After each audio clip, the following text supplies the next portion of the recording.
Yo, what's up, guys? Thank you for coming back to another Hamza Khan show, Hamza Khan video. I think that is the intro. I don't know if I've messed that up. I forgot that the wrong way around. Sorry about that if I did. But anyways, let's just get into it because it's been another week of, I would say, amazing wrestling overall because of the high points in the shows. There was definitely a lot of low points and a lot of we try to just get past some things, just to go forwards. But I think there's been a lot of highs and a lot of hidden progression in a lot of stories that people have not acknowledged just because it's not as big as you think it is. But I definitely think there is a lot of meaning going on in terms of a lot of the stories. So, first things first, obviously, Monday Night Raw happened. We found out now that Austin Theory was the masked man. Um, in terms of his reaction, I don't think it didn't get a massive reaction because people were expecting higher. Um, when you put a mask on, you think people might. There's people saying Jericho. You could say, has Seth Rollins somehow kind of swindled us again? Is it him? Is it who else was the kind of bigger names? I think someone in NXT would have got a bigger pop if it was maybe a a Javon Evans, unlikely because of how tall he was. But if it was Javon Evans, Ricky Saints, any of those people, it definitely would have been a bigger reaction from the crowd. But because it was Austin Theory, I think because everybody we had our speculation, but we kind of already knew that it was going to be Austin Theory. So um, that definitely dims down the reaction, especially with how many people were going around and making predictions, making kind of reporting on who was the masked man. So it was brought out that Austin Theory was the masked man, and then the representation on. So that happened on the Monday Night Raw before, and then the Monday Night Raw that happened yesterday. Uh, yesterday, yeah. So on that Monday Night Raw, um, I definitely think they presented Austin Theory really, really well. He wasn't a I think based on the small amount we've not seen a lot, and things can change going forward. But based on what we've seen from him and what was shown in the show, I feel like he was presented really, really well. He was shown as someone who could, given if he had some major kind of wins going forwards, he could be on that level with Logan Paul, with Braun Breaker and Bronson Reed as a part of the vision, as a part of the future. His look is really, really good. I He looks massive. He looks the bald head is already it super suits him, as definitely his tone as well, and then also his the way he's speaking with um or interacting with the members of the vision. I think it's really, really done really well because he wants to be in the vision, and the reason why he said that he's doing all the stuff that he's done. He stomped CM Punk at Survivor Series, LA Knight, so on and so forth. The reason why he's doing it is because he's seen the vision, and the vision takes. They don't ask, they don't wait, they just take.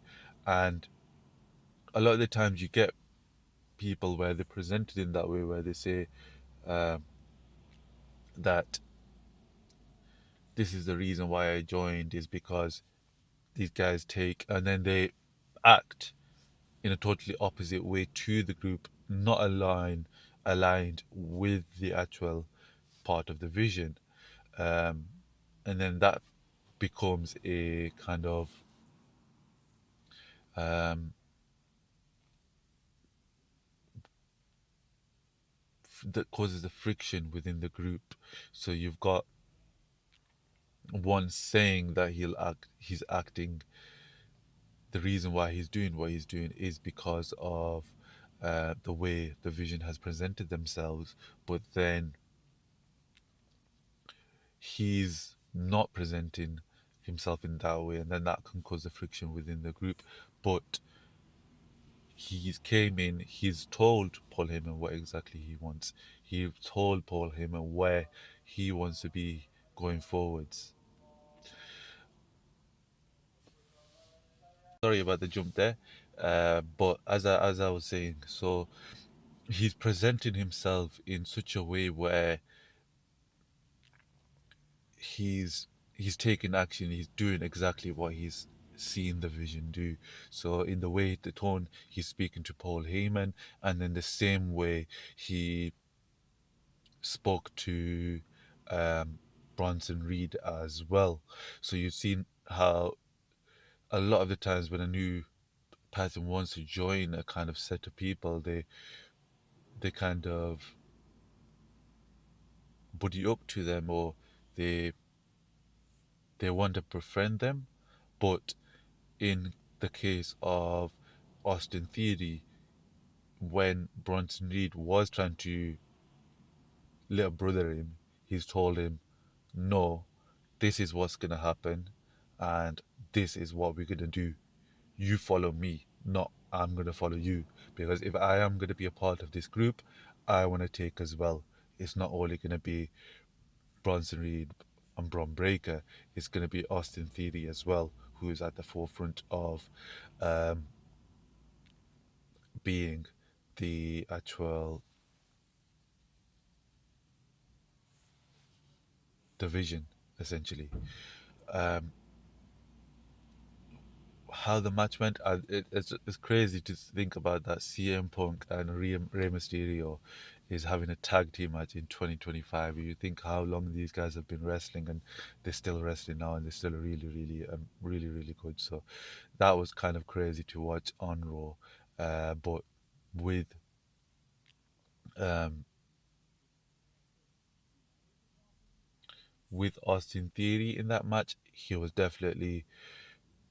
didn't pander to the crowd. He didn't look their way. He kind of focused on, I'm gonna beat up CM Punk and um, Rey Mysterio, and make sure I'm presenting myself in a really positive way, and I'm looked at by the Vision as someone who is someone of value, and is someone that can not only help the group, but also can fight for himself and be a part of that future that Paul Heyman wants, or he's trying to present going forward.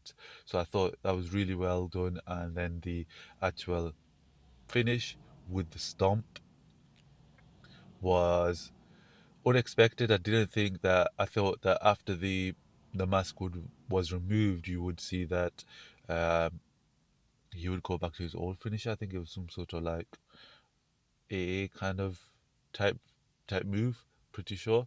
But instead, he continued to use that stomp, and it makes it still you're still reminded of Seth Rollins. It's a small way to kind of keep it into the mind of the audience, where this was Seth Rollins' group, but now it's not. But even after taking your group, we've taken your move as well, and we don't care. So I thought it was unexpected, but I like it. Um, Curb Stomp is a really sick move.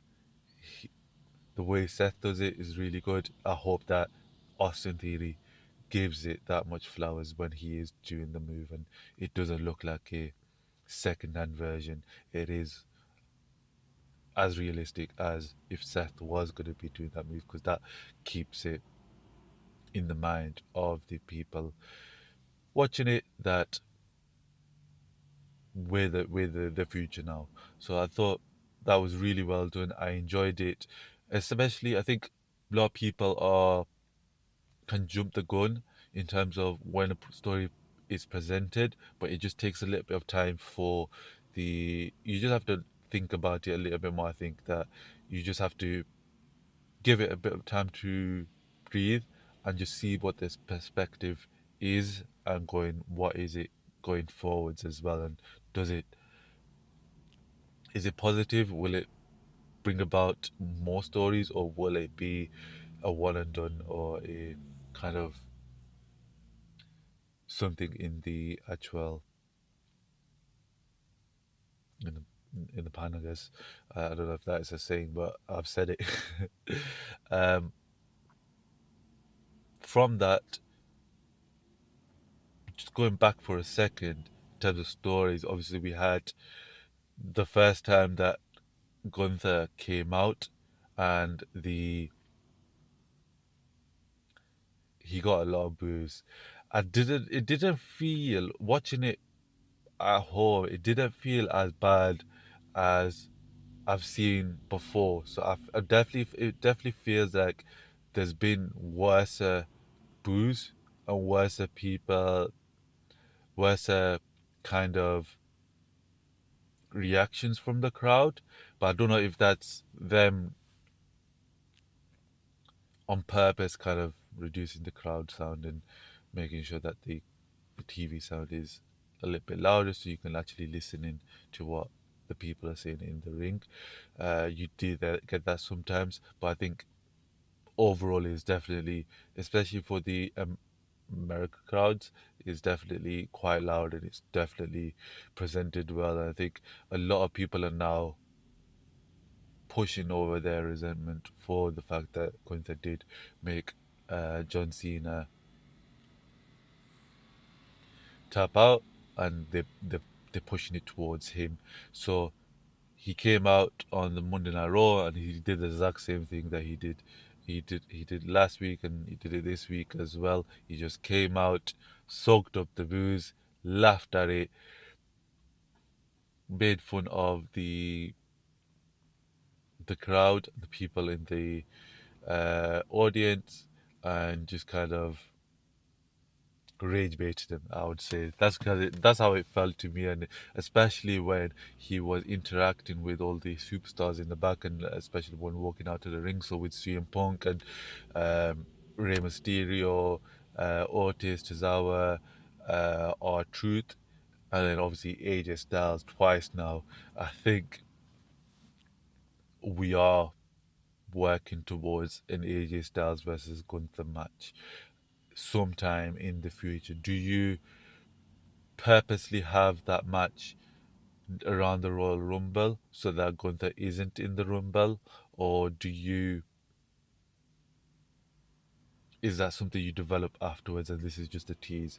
I'm not so sure, but I definitely think we will definitely see an AJ versus Gunther match. I don't think it's gonna be a retirement match because you're kind of repeating the same thing, even though it's less significant with John, with it being AJ Styles, and obviously John Cena, he had the full year to build up to it. Definitely less significant. You don't want it to be like that, but having AJ Styles tap out and then maybe going away for a little while, being another kind of grave in the back pocket of Gunther can be very positive, especially with how popular AJ Styles is, and he's growing and growing in popularity even now. Like I feel like there was a period of time where there was no reaction or less reaction, but then all of a sudden people have just seen like this guy is the guy. He is sick. He is amazing, and he is phenomenal. And we need to cheer him more. We need to show him love more because, as you mentioned, he's going to be retiring this year, which is going to be quite sad. So, um, definitely interesting to see what happens going forward with Gunther. I I had the idea for the first opponent for Gunther um, being our truth. I think that could be very interesting, but I don't think, maybe now thinking about it, I think it might be quite soon for it to be um, our truth this quickly. I definitely think sometime in the year there should be a our truth versus Gunther match, and it's presented in one match with our truth coming out and then Ron Killings coming out. I don't think that Ron Killings' character is died, and it shouldn't have died yet. It definitely needs a payoff a bit more than what we've been given so far. They've kind of put it on the shelf, I think, and they need to just dust it off when it's time. And seeing a match where our truth gets killed, a rematch is presented, and then our truth comes out as Ron Killings, and we have one of the best matches of the year or something of that kind of altitude. That could be very positive going forwards. But so far, for now, for Gunther, I think, as people are seeing, he just needs to come out and just soak in the booze, because people are gonna buy to that rage baiting, especially when he constantly is doing the you can't see me. So it'll definitely be interesting to see what happens going forward, and I am definitely very very interested to see what happens on uh, going on Raw. Um, Could be another pause now. I'll get back to it in a second. Sorry about the jump again. As I was saying from before, so um, a lot of interesting things happening, a lot of stories going on so far. Obviously, the Austin Theory stuff, and then also the actual Gunther stuff. On SmackDown, we had, of course, the you had the promo with Cody Rhodes and Nick Aldis, as well as obviously that movie kind of uh, segment um, between Drew McIntyre. I I liked it. It's new, and it's not something we see it very often. When it's executed really really well, it is like masterful. Especially if you remember the Cody Rhodes and the Roman Reigns one in the football stadium, that was like you're cooking here. It wasn't on that level, unfortunately, but and it definitely did. You could see the scripting, but it's something new. You don't see it very often, and it's not something I'm complaining about. I'm definitely happy to see, and especially in certain situations, you want to see the progress with that. So in that story with Drew McIntyre, obviously he got involved in Saturday night's main event, and then Cody Rhodes went to his house to try and fight him. Um, a bit extreme from Cody, but it is what it is. You wanna intensify the actual storyline. Let's have a home invasion. Let's get Cody to go to Drew McIntyre's house, which is there. Um, I definitely think it was needed for the storyline. It was definitely there was a little bit of a kind of it was plummeting down. People are losing a little bit of interest with the story, but then that movie kind of promo plus the um, Cody promo with Nick Aldis, which was very very interesting to see how that it it was interesting, and it is the way that the champion needs to act. Sometimes, even if you are a babyface, even if you are a good guy, having that level of I am the um, I'm QB1, I'm the champion. If you're gonna make this rule that if Drew McIntyre touches me, I lose the championship, then it's not all sunshines and rainbows. Even if there is a warranted reason with Nick Aldis making that stipulation, obviously with pressure of Drew McIntyre, Cody is still your champion, and you still want to be presenting the champion in a positive way, and you want the champion to be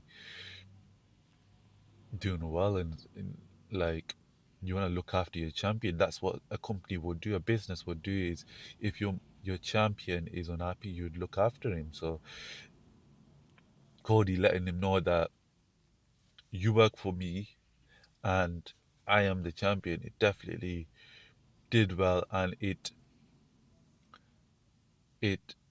brought in another layer to the Cody Rhodes character. I think every couple of months, every storyline, we do get a little bit more into who Cody Rhodes is and what he can actually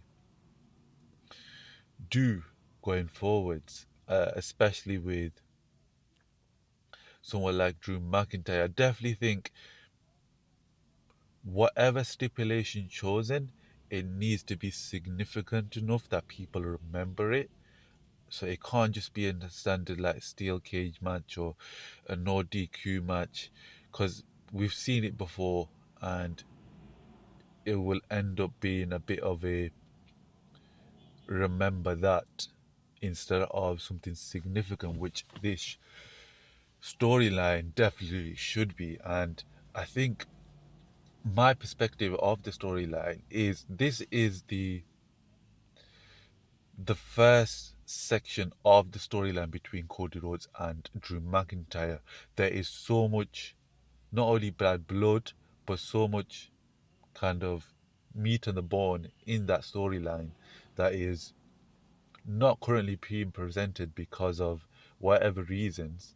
But if are presented in and is presented in a really good way, could be some cinema. In my opinion. What I would like to see is a bit of a recency bias. I would love to see a three stages of hell match. I think that's what it was called, where I watched it on WWE Vault with Triple H and Shawn Michaels. I think the first match was a just a standing match. Then you had the no disqualification match, and then the last one was the steel cage match. So obviously after every match, a pinfall, you'd move on to the next one, and then whoever wins the most. So if you get two out of if you get whoever gets two is actually the winner and wins the championship. No, I take that. I think it was no DQ, then steel match, then ladder match. So that could be very, very good. You've got two competitors with Cody Rhodes and Drew McIntyre. And if given, especially with SmackDown going 3 hours starting in the new year, putting him, having that as the headline match, building it up, make sure you have that music where when they're walking out before the match and Michael Cole is kind of speaking about the match. This is what we've got coming up, and you see them before they actually their entrance music comes on, and it just intensifies everything and it makes it so serious. I would love to see that. I think the next promo and the promo after that, before the match that they have for the WWE Championship, needs to be serious, calm, and kind of realistic in a way. There's no shenanigans. There's no Drew McIntyre making up kind of stories or manipulating the truth. It is just a fight between Cody Rhodes and Drew McIntyre, and the way that they speak and the tone and the kind of words they kind of present could be need to be really, really intensified and really serious, and kind of this is going to be the crescendo to the actual match. So let's put in everything we can, especially with a lot of complaints about SmackDown being a bit boring, being a bit of a filler show. That could definitely be the catalyst to going forwards. SmackDown is serious as Raw on Netflix. So I am very interested to see what happens then. I think other thing that needs to happen on SmackDown is definitely a little more of an injection of people coming in. I think Injuries has definitely spoiled a few things. There's a few kind of storylines, but we need to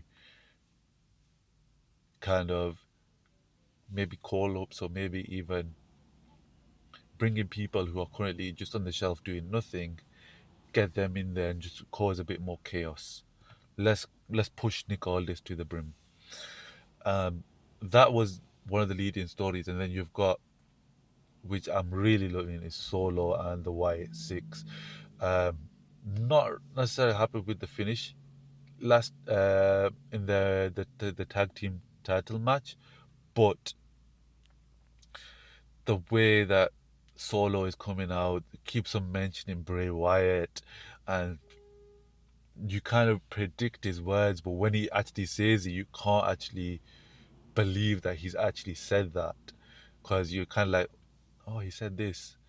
He's got the, I've got it all in my hand, and then I've got the whole world in my hand, and it's just like he's, you know, he's gonna say it, but you don't believe that he's gonna actually say it, and I think I am with the majority that Solo and the MFT need to beat the White Six.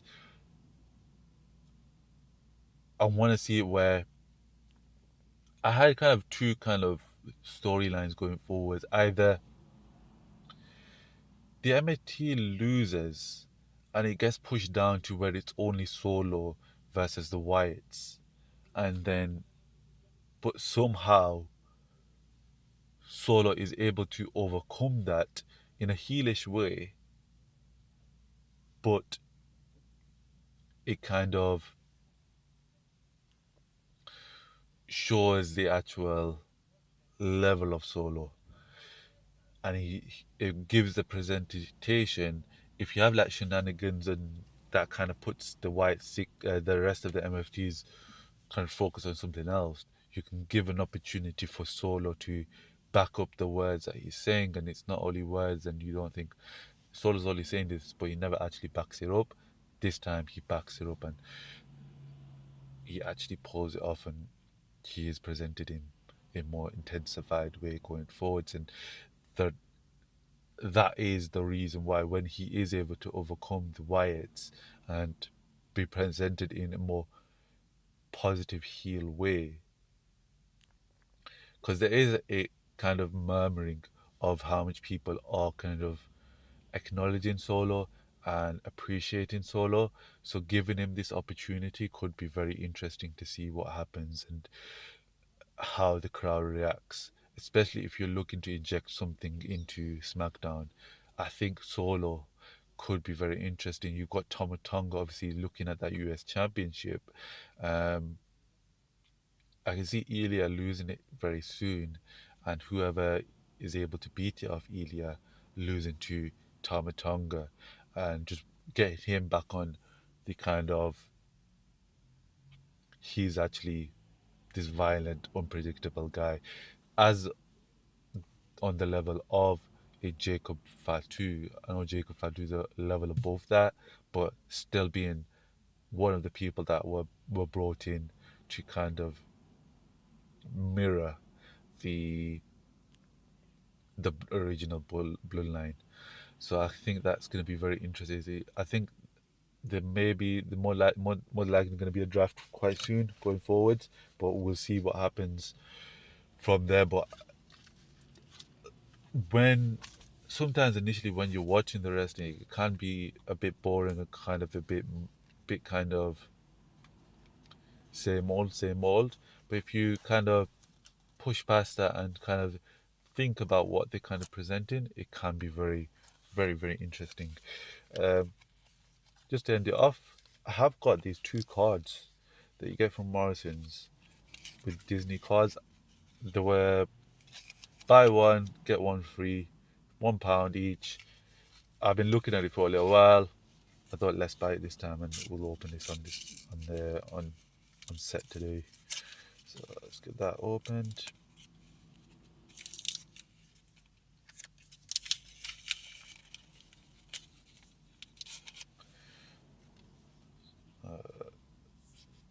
The whole the wrong way around, man. So you got Bella, you got Pedrita, you got Abu. These cards are not very good, man. And then you've got a recipe card, man. Someone wants that QR code, you can have it. I had very high expectations for these cards, and they've kind of killed my expectations, if I'm being very honest with you. We got one of one.